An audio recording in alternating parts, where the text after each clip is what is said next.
Welcome to the Car Dealership Podcast, where this time I'm interviewing Paul de Vries, somebody I know for a very long time within the automotive industry, who has also become a friend, where we have a shared interest to make the online automotive better, which he also does with his activities. He's a specialist in terms of lead management. He goes a lot to the US to get inspiration and brings American speakers to Europe to talk about their learnings and what we can learn from the US market. So it's great to have him in the podcast. Actually, he has got his own podcast as well, which is called the DCDW podcast. It's in Dutch. So for the Dutch listeners, also interesting to have a look at that. And actually today we just recorded a DCDW episode for his podcast. And afterwards he joined this podcast for an English speaking international podcast for the Car Dealership podcast. So first time that I did that way. So it's a pleasure to have him in the podcast. Let's head straight into this episode.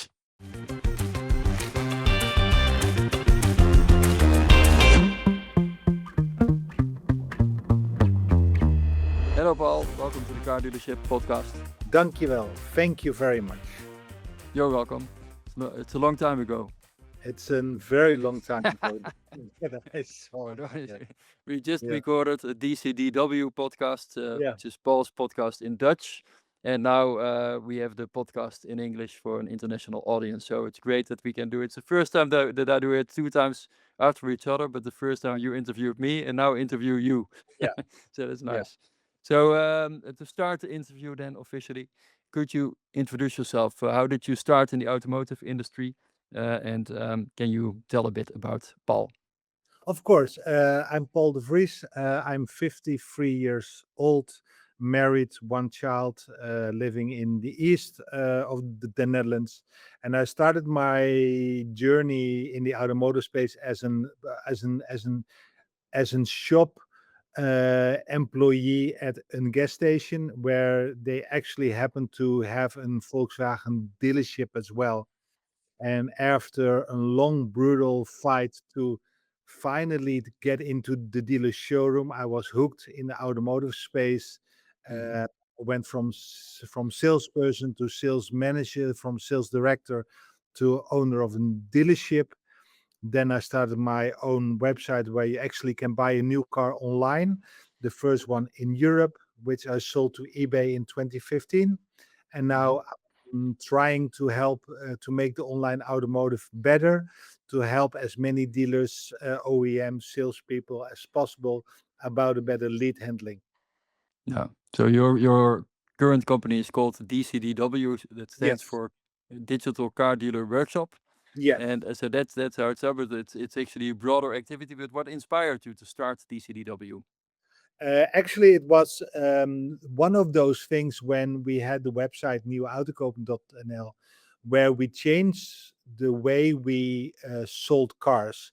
Back in the day, we are getting leads and we are trying to sell those leads into cars.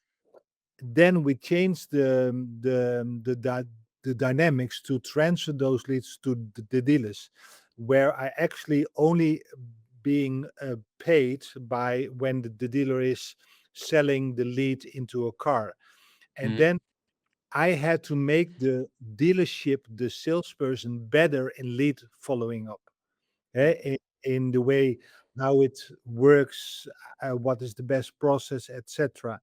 So that inspired me in combination when you have still in America the 20 groups where 20 dealers are coming together to Mhm. help each other, to teach each other, to study with each other, to start like an internet sales 20 group. But I'm getting some feedback from the US that the name was not was protected, was trademarked, etc., and that I Mhm. need another name, and that become the Digital Car Dealer Workshop.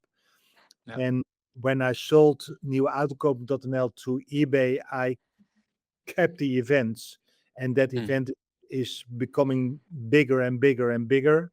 Yeah. Uh, and that was also the name of our consultancy firm now. Yeah. Yeah. So you kept Digital Car Dealer Workshop DCDW in short, but that's your broader activity as well. Yeah. But how would you now describe your role within the automotive industry? Uh, First of all, I want to make online automotive better. And if I help as many people as possible, I know for sure that the people will help me as well to achieve my goals. Mm. And I have big goals. I want to have 1,500 dealerships in in Europe with our systems. I want to be involved in 10 countries as well. So I Yeah. have big goals, but I have to help as many people as possible to achieve those goals. Yeah. So that is my actually my goal, and I know for a fact, and I'm writing a lot of articles about online automotive. I do that for the last 15 years. I know Mhm. I help people, then success will follow afterwards. I don't know when, but it Yeah. will. Yeah, absolutely, absolutely. But one of your endeavors is also Carmen Automotive BDC, Mhm. Yes. and that's actually perhaps your latest one, because we'll talk about cold drip as well, that you already do many Yeah. years. So we'll talk about that too. But as a shareholder in Carmen Automotive, what do you do there, and what value do you bring to the car business through Carmen? That's a funny story because when we had NewAutokoop.nl, we were actually the competitors of and Carmen Automotive. We had our own call center about Mhm. handling leads, online leads, sales leads, and the Carmen was more specialized in after sales, in service, in the service side of the business. When we needed a new and a call center to work with, we had some conversations with and Carmen to make maybe to do business with them, yes or no. And actually, the conversation shifted to become a shareholder in the company to actually drive that business more into the sales Mhm. activity of the BDC and not only on the service part of the BDC. Yeah. So become a shareholder. I became the biggest client of Carmen Automotive BDC, and now more than 50% of our gross revenue is coming from the sales lead handling side of the business instead of the service side of the business, and that's Yeah. very to to see. The cooperation with the other shareholders partners is very good. We have all Mhm. our own specialty, and my role is to help the operational director to achieve his goals and Yeah. to be his coach, and he has to do his own thing. Yeah. So there's a better balance now between sales and after sales Way after you better, started. way better, And way what trends do you see in the role of a business development center within automotive? It's actually the last resort, right? It is an expensive one. If you need a call center, there are human involved. Humans are costing a lot of money. Mhm. And we have to adapt to the new situation about AI, where you know Mhm. everything about it. So we need to develop that we are going to be the escalation of the AI because Mhm. AI will replace some of our things, some our services can be done by AI. We know that, but sometimes people want to talk to people, and that's Yeah. where we are going to be part of it. So I think per dealer we are going to do less, but we need more dealers to work with and to be the Yeah. escalation of the AI, and that's very promises to see the developments over there. But it Mhm. is wait and see, develop, process, adjust, and to see where we can make the difference. Yeah, exactly. Yeah, that's where we now also have mutual customers that also want Sure. to start with AI, and then Carmen can actually take the escalations, but also monitor the AI because they also monitor their human team Yeah. and steer the human team to better results. They can also monitor AI and steer Yeah. towards better results Cool. and be the escalation. So yeah, that's indeed interesting to see what will happen. So I'm happy with that cooperation. Um, Talking about cold drip, we mentioned that Yeah. before. I believe you have the European rights for cold drip and have Yes. been representing them for already many years. Can you explain what cold drip does? It is the most amazing tool there ever is for lead handling. Mhm. And as you know my story, you know me for the last 15 years. I think we know each other. we know for a fact that lead handling is very important to be successful in the online automotive space as a dealer, as an OEM. And one of the traits of the consumer nowadays, and we know that for a fact in normal life, in business life, that we have no patience whatsoever. There is Mm. no patience left.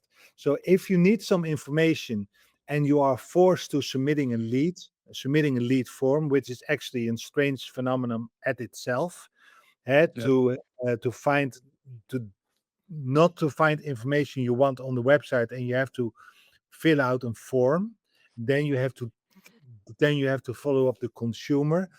The best time to follow up the consumer is right away, is within 1 minute. Yeah. And the cold rep system is a rapid response tool, so it will enforce the lead follow up to the salespeople. And I know salespeople want to do a great job, they want to do it good, etc. But there are all excuses why they don't handle the leads within 1 minute, Mm. because they have to go to the bathroom, they have to go to phone somebody else, they have to go to the colleague, whatever it will be. There is Mm. there is a reason to delay the lead response. Yeah. And the system will enforce you, because the phone will ring after 20 seconds after somebody submitting a lead. The phone will ring at your desk as a salesperson. You will pick up the phone, because otherwise we will ring twice, the third time, the fourth time, the fifth time, the sixth time. It should be annoying enough that you are going to pick up the phone by the first time. Yeah. Then you hear a whisper, which customer, what they ask for, and then the system will call the consumer for you, and the consumer will pick up the phone, because they are still behind the screen. Yeah. They still in that peak moment of interest, and that's the best way to get a dialogue, to get a connection, to selling the appointment, and go from there. Yeah. So there is nothing out there at the moment still which can handle on scale this kind of operation we have now in Europe. It's very So you're. successful with the dealers which we are working on, and I Mhm. understand completely that some salespeople are hating the system Mhm. because they're not in control of their own. When do I call the consumer? Yeah. But will help to have more dialogues from leads. And if you have a dialogue, you can sell the appointment. If you have the appointment, you can sell the car. And Yeah. that's the whole thing. Yeah. And So then, you bring a very high speed to lead. So a lead is in, and directly you reach them at the right moment when they're hot. So your likelihood of selling the car is also increasing drastically. yeah, it was a Yeah. funny story. I was with an event in Germany last year, Mhm. and we had a conversation in a panel discussion on stage with an OEM, and they were saying out loud, without any hesitation whatsoever, that the mandatory response time was 2 hours, Mm. in a 2024 world back then. And in 2025 world, it is 1 minute, 2 minutes. Because Mm. if you are later, then maybe you don't get have then you don't have the dialogue, you don't have the chance to make an appointment, and you will lose the sale. Yeah. So it is very nice to see that you can see all the developments, but also Mhm. sometimes I think I'm doing this now for the last 20 years, online lead follow up, online automotive. And sometimes it feels like that we don't learn, Mm. we Yeah. don't adapt so fast what we should have done. And I want to, Yeah. and what if you want story, short story, I have my own dealership as well, where I Yeah. can try out a lot of things. And I lost an sale 2 weeks ago because Yeah. I'm getting a lead at 15 over 6 at Friday evening. I responded by WhatsApp at 6:30, and I already lose the deal because They found another. they found another. They are going to go to the other before me on the Saturday, and they buy at the first shot. Of And course. it's Yeah. my fault. Yeah. It's 100% my fault. I should be there first, Yeah. not second. Second Yeah. is last. Absolutely. So what kind of results do you see from dealers who are actively using Cold Rip? We have a white paper. It is on our website, which describe the business case we had with one OEM, with 100 dealers. They had a response time of 8 hours and 20 minutes average on online leads. The mandatory response time was 2 hours back then. Mm-hmm. And they have about 60,000 leads annually.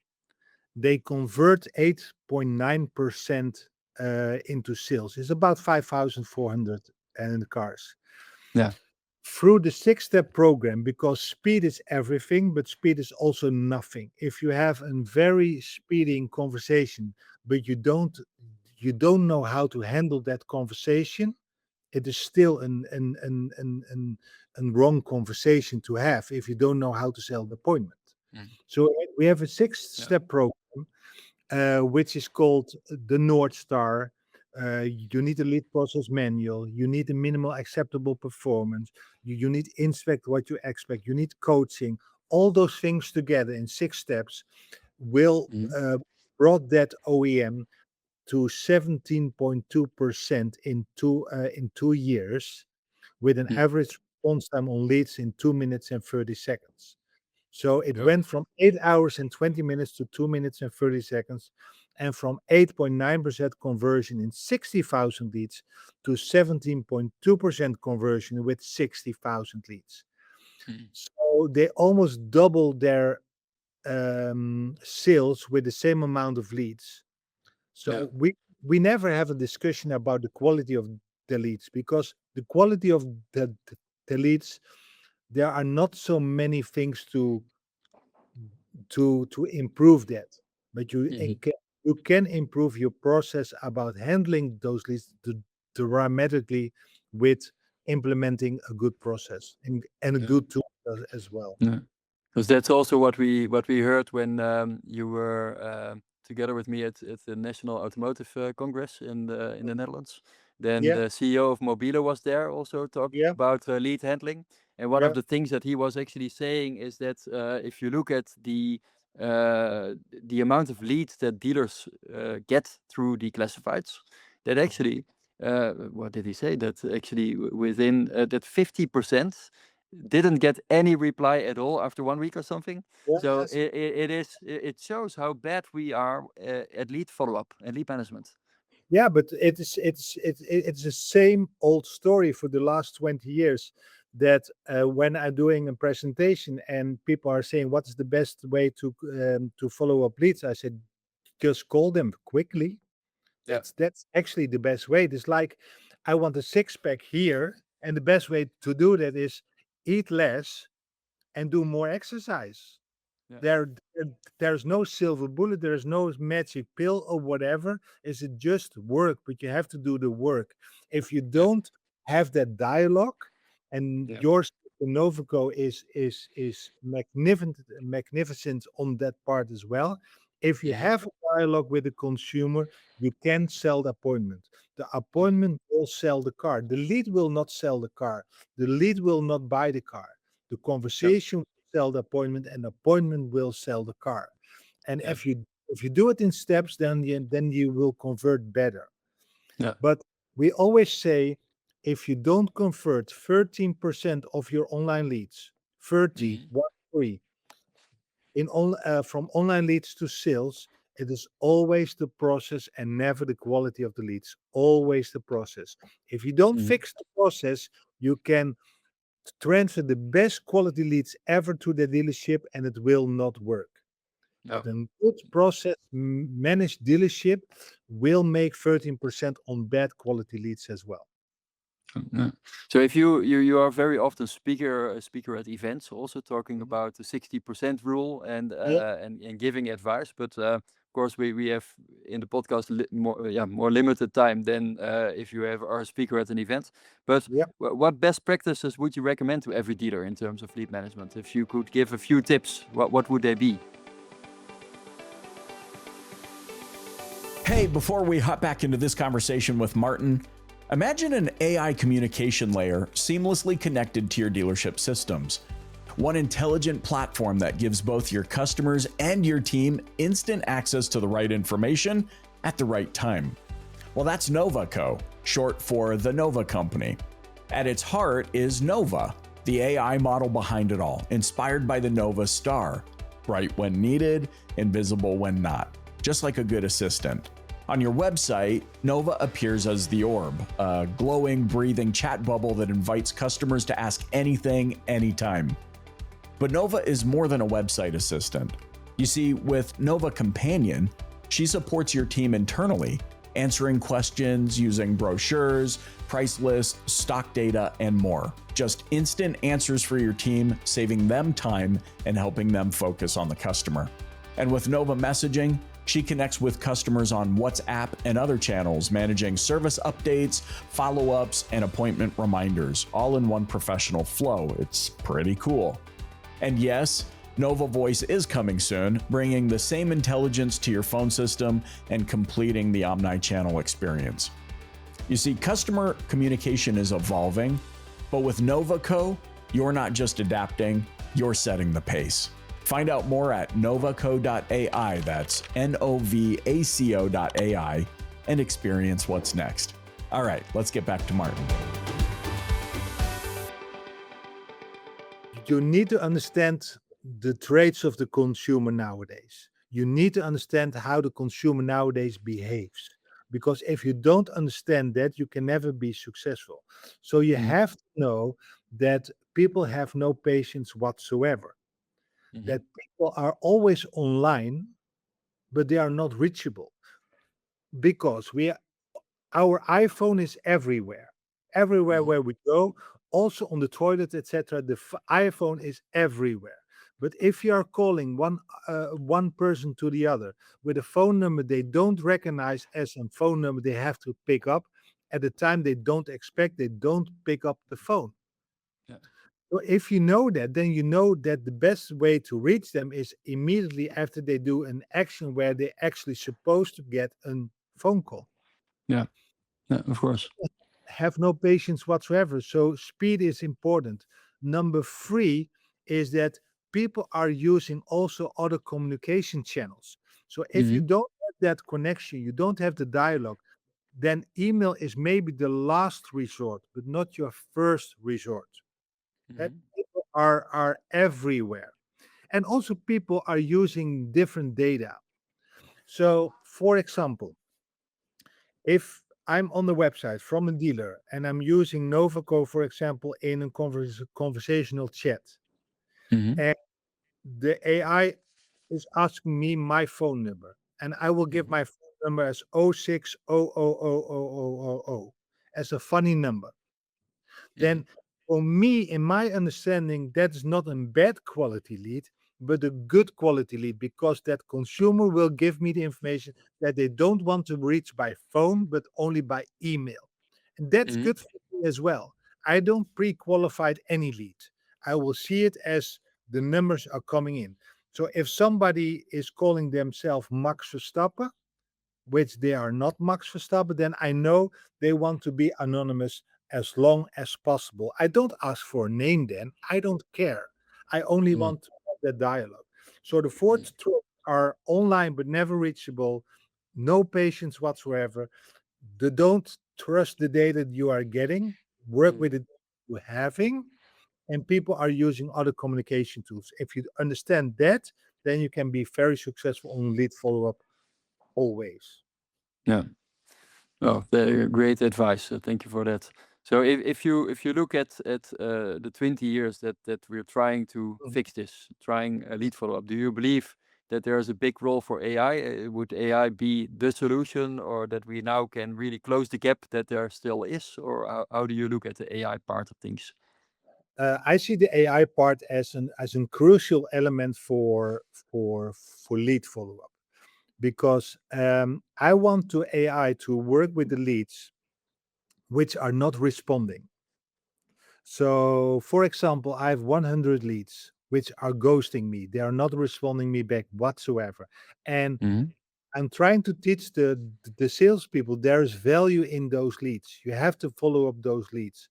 But nobody is going to be enthusiastic about 100 leads ghosting you and not Mhm. responding to you, etc. You're going to do it once, but you're not going to do it 5 times.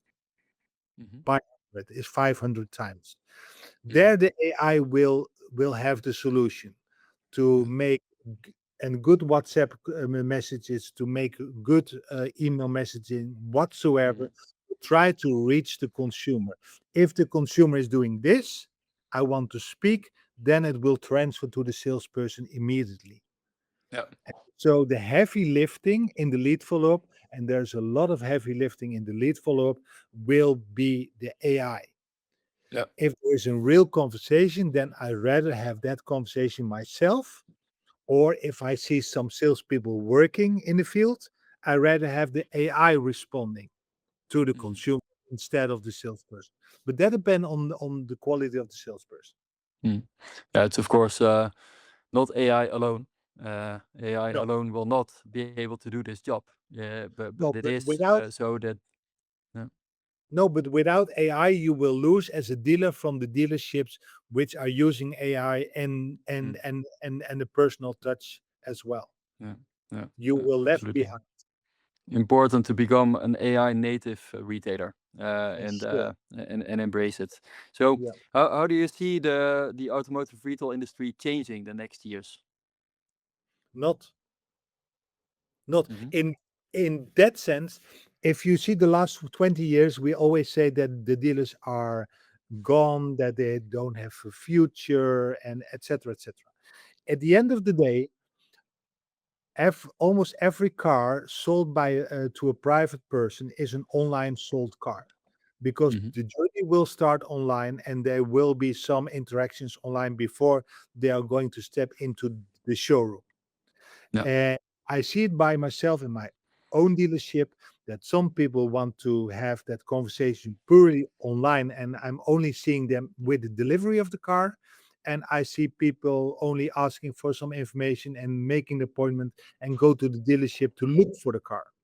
Yeah. But the item car with a 100% only online option will not Hmm. succeed, but it will 100% succeed in an online selling if you make the definition better or Yeah. different than Mm. people. So I don't believe that we will change the coming 5 years. There will be dealers still. There will be dealers in big buildings still, Mhm, mhm, because there's an advantage for the consumer. They will buy easily online from a consumer with a building than from a website without a building. mhm. Because if there's a problem, you want to go somewhere to make your story. Yep. But AI and everything else, everything what is repeating tasks can be done by somebody else, by an AI, by a tool or whatever. Mhm, So maybe the dealers will get more people into the showroom where they actually can meet with people. They have more time for you instead mhm. of with all the tasks they have to do now. Yeah. And maybe Yeah.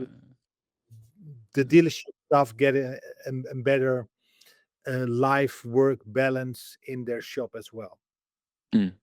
No, of course, yeah. So I agree with you that that lead management in general and the way cars are sold is not changing. But what is changing in the sector is, of course, that there's the EV percentage is increasing.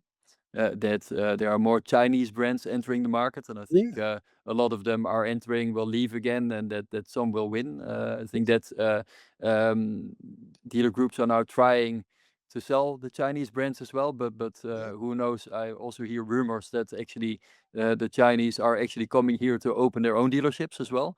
Yeah. So would also be curious to see what will happen and how the market will look like in a couple of years from now.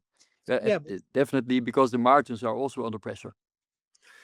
I don't believe that they will be successful with their own dealerships, Hmm. because you see that from some other like Seeker or Finfast, etc., or Neo.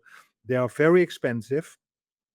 They are very they are very bad in selling cars. They are Hmm. very good in making cars, manufacture cars, but selling cars and solving everyday problems for consumers is an all other dynamic. And Yeah. you see from the Chinese brands which are successful that they are all working with the dealers as well. But the big dealer holdings for sure are going to be bigger, better, and having more brands in themselves.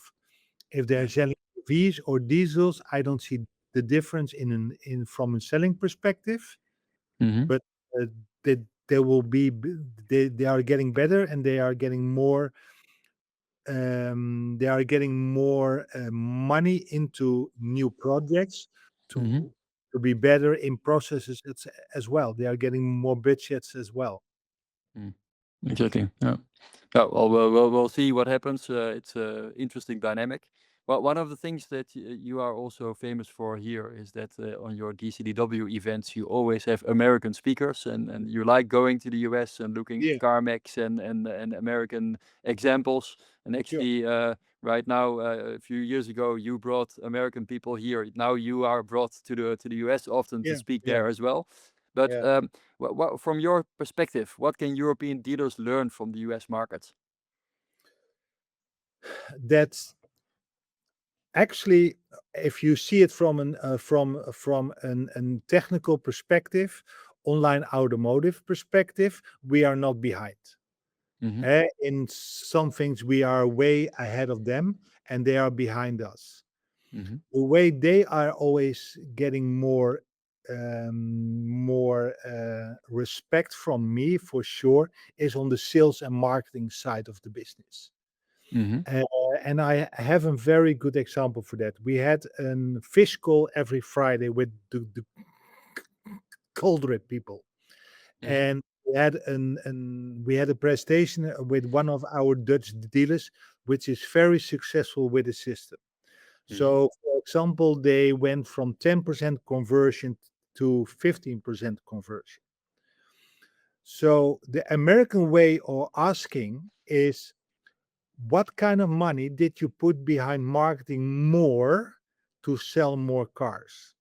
Hmm. Because the Dutch explanation was, we spent less money on marketing because 1,000 leads is more than enough, and with 15% conversion, we sold a lot of cars. And the American way is to find 2,000 leads instead of 1,000 leads.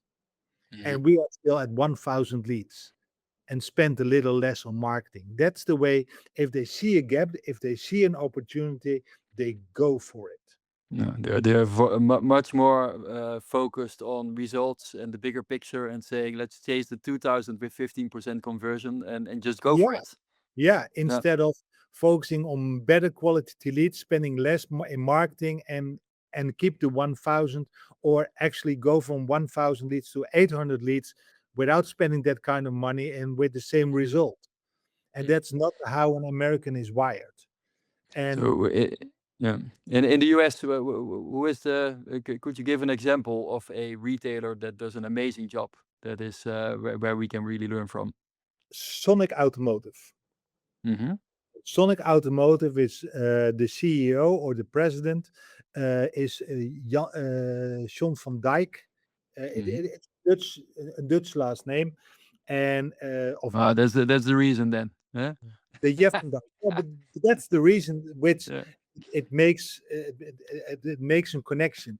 Yeah. But he is Mhm. every month on CBT News, which is an automotive website with a lot of videos, with a lot of Yeah. interviews with dealers, etc. And when he is on, and about 15 minutes, 20 minutes, it is a joy to listen with his perspective, how he sees the Mhm. market, how he sees the Chinese, the tariffs, all the things, what they are doing. It's a joy to listen, but also see their strategy to be better at it every Mhm. day, and not Super. going to be stealth, not going to be under the water, but telling everybody how they are doing it to try to help other people's also be successful, because they are believing that the height of my building is never going to be part of your height of your building. I don't Yeah. have to be tearing off your building to be better at my building, if you know what I mean. Mhm. Mhm. So That's it's one. that's a good person to look up on YouTube, and perhaps also podcasts to listen to and get some Yes, inspiration. for sure. and I'm asking them twice to come to the DCDW, but they don't respond to email one way or the other, and I don't have a connection near him to get with another dynamic. But it will be a blast to have him on the DCDW. But the coming DCDW, we have Jonathan Dawson as one of our and keynote speakers, so that will be a blast as well. Yeah, well, perfect, perfect. But if people, when looking at the statistics of the car dealership podcast, there are actually quite some listeners from the US.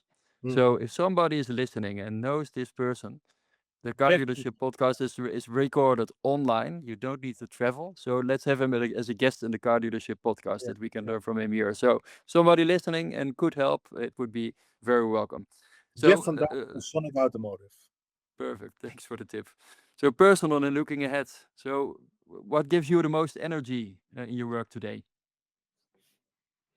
That I'm not near my goals. I have so much to learn. There's so much to be better at it, and I'm not even scratching the surface which I have the possibility to. So Okay. that's keeping me going. I have a lot of things on my plate. I know Mhm. with a lot of things, but I'm enjoying everything what I'm doing. Not all the Yeah. time. The mix what we are doing, especially with the dealership as well, which gives me a lot of headaches. But it's also to learn a lot from the normal perspective. Yeah, and that you then can teach also others. If you try it yourself, experience things yourself, it's always more easy than asking Yeah, a dealer to try something, because very often they won't listen, and you can just do it, learn, and give the advice. So it's really yeah. smart. And I started Yeah. the dealership because I want to be a good dictator in my own dealership. So Yeah. I know for sure that they are doing my process, they are doing my follow-up, they are doing my scripts, they're doing everything. I hope what I'm Mhm. teaching them to see to others that you can have a conversion over the 20%. So Yeah. actually we have at our dealership 22.2% conversion on online Yeah. leads sales from Yeah. all sources. Yeah, that's good. Very high. Yeah. But if you talked about the 20 years, I think I'm actually raised in the business and working 25 years. I think we have similar paths, Yeah. and so we also know each other a very long time. But looking back, let's look at only the last 10 years. What is like the biggest lesson for yourself personally, that you got out of working in the automotive industry? That it is in business, that's in business, that's in people's business. If you Mm. don't know the people, it's very hard to sell the best idea ever, Mm. because then the doors are closed and then they are all in their own silos, etc. And it's a very hard business to work in if you don't know the people in the business as well. And that's why I'm getting a lot of feedback. I'm getting a lot of advice from people that I have to do less on LinkedIn, Mhm. because sometimes it is annoying. And then I'm saying, if it is annoying, then I'm only, and then people can see me on the good way, if you know what I mean. Yeah. Um, but when I'm giving, especially young people, advice with a good idea, etc., I always say there's only one coffee machine in the automotive business. That's LinkedIn. If you are not Yeah. visible there, you cannot sell your product how good it actually is, and it will take longer than you think. Mm. And I'm now 10 years in business with DCDW. I thought it should be faster, it should be going bigger, but sometimes it will take longer. And you know for yourself as well, it will take some time to get there where you want to be. Yeah, I think that's actually a very good conclusion here of the podcast. I think I agree with you that what I see in the market very often is that dealers expect immediate results. They try Yeah, something and they say, "I need immediate results," but no, it doesn't work like that. You need to look at the broader picture, try yeah, things, everything that you try, it's not that everything you try will work. Some things will work, some don't. Also, depending on the brand, you have differences in how customers behave. Test things and be resilient and don't give up easily, because if you do that, nothing will change. You will have bad results for sure. So Yeah. that's indeed something. Have patience. And for example, that's why I don't want to hear the word pilot anymore. Mm. I don't want to do a pilot with any dealer. The No. system already proved itself. The 6 steps already proved itself by itself. I don't need to have a pilot anymore. If you believe Do it it's- or you don't. yeah, if you believe in the process, let's go. If you want to touch the service, go somewhere else, because you cannot be 50% pregnant. You are pregnant or not. Yes. And you have to change one way or the other. If you want better results than you have to change. You cannot change something just a little bit or in one store, because it will never work. So I don't want to hear the word pilot anymore. I hate it. No, I agree. You do it or you don't, and if you do it, go for it. And it's a partnership, and you just get a success. It's 100% agreed. So, yeah, thank you very much for all these great insights. And if people are interested to get in contact with you, what is the best way to reach out? The best way is especially through LinkedIn. Paul de Vries. There's a lot of people with the same name, but there's only one person in the automotive space with a lot of updates, and connect with me there, and that's the best way. Perfect. Well, thank you for all your insights and the participation and the work you're doing to make the online automotive better. And happy to have you as a guest. And let's do it again soon. Thank you for the opportunity, Maarten, and have the best. Good luck with your podcast. Thank you very much. Thank you. Thank you. Bye-bye.